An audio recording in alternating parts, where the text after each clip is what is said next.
Okay, let's jump into Colossians 3 right now. We're going to see some similar themes that we've seen in the last few letters, but it's not really surprising to us that many of these things that Paul is teaching would be repeated. Some of these letters were intended as circular letters that would go to a number of different churches in a region or on a mission route.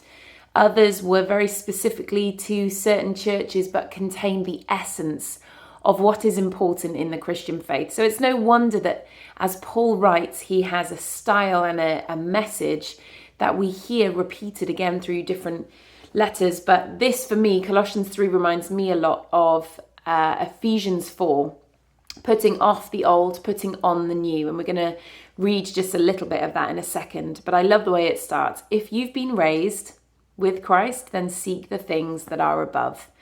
Don't get caught up, distracted by, enticed by the things that are temporary all around us. We all need that reminder sometimes, I think, that so much of what we give our attention to or even our affection to it's very temporary. It's the things of the world. We live in a society which is consumeristic. We live in a world which encourages us to look to things, possessions, relationships to find our fulfillment or our identity. But Paul reminds us here, seek the things that are above where Christ is seated. Set your minds on the things that are above, not the things that are on earth. You know, I think that we don't know everything about heaven. We don't know very much really, but from what we know, the things of heaven are perfect things, beautiful things, glorious things, honorable things. And we often get consumed with thinking about the opposite. You know, the disagreements that we find ourselves in, or the pain of broken relationships, or the frustration with people around us who, I don't know, somehow let us down or we've let them down. And Paul reminds us, set your minds on the things that are above. Set your minds on the things of heaven, because you've been raised. You've been raised with Christ. Christ was raised for a purpose. He was raised out of the tomb. And sometimes we choose to stay living in the tomb. And God says, you're released from that now. Think of the things above. He was released from the tomb to continue to minister and serve this people that he loved, and released to live in supernatural spiritual power. And that's what we're released to too. So let's not live as those who are still dead, but live as those who've been raised, and therefore set our minds on things above. Let's look forward to those things. Let's look forward to heaven. This is another conversation, but heaven used to really freak me out. You know, it's forever, and I don't really know what I'm going to do there. But we need to have a longing for, a desire for the things above. And then we get told, put to death all that is earthly in you. I think so often we want someone else to put it to death for us. We pray, Jesus, take this away from me. Lord, release me from this temptation or this situation. But actually, the action is our action. You put it to death in yourself. Move yourself away from those things, cut them off. This isn't saying control yourself. It's not saying suppress those desires within you. It's saying put it to death. That's the only place where it should be, is a place far, far away from how you're living now. Again, in verse 8, it says, you must put these things all away.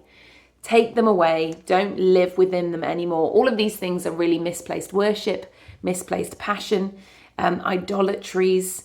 Stop those things and, put off the old self with all of its practices, because it's not possible to receive all of the new things God has ahead of you when you're holding on to all of the old things.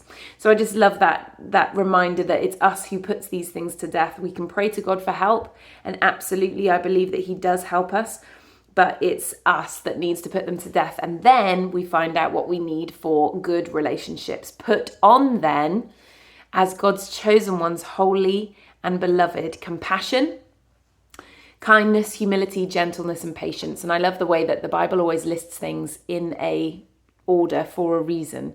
So often compassion, which we must first clothe ourselves with, will lead us to be kinder to other people.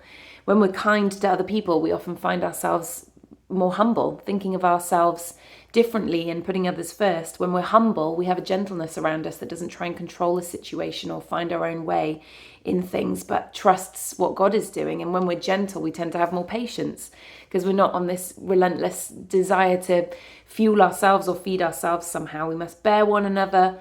We must forgive one another. And over all of these things, we must put on love. We're given such simple instructions, guys. Really to, first of all, put on compassion, all the things that compassion leads to, and then finally to put on love.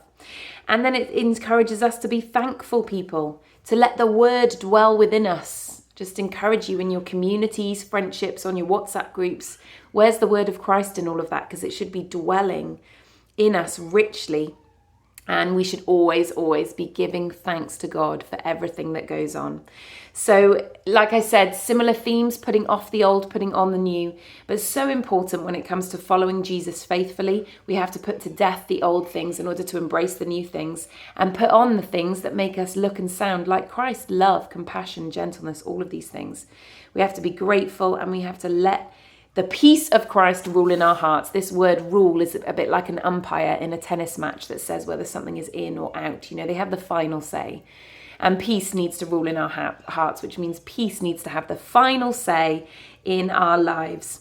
We then have just a bit of encouragement around Christian households, and we've talked about this in more depth in other videos, so I'll leave that for you. But I love the simplicity of this chapter, and I love the fact that it's obtainable. We can do this, church.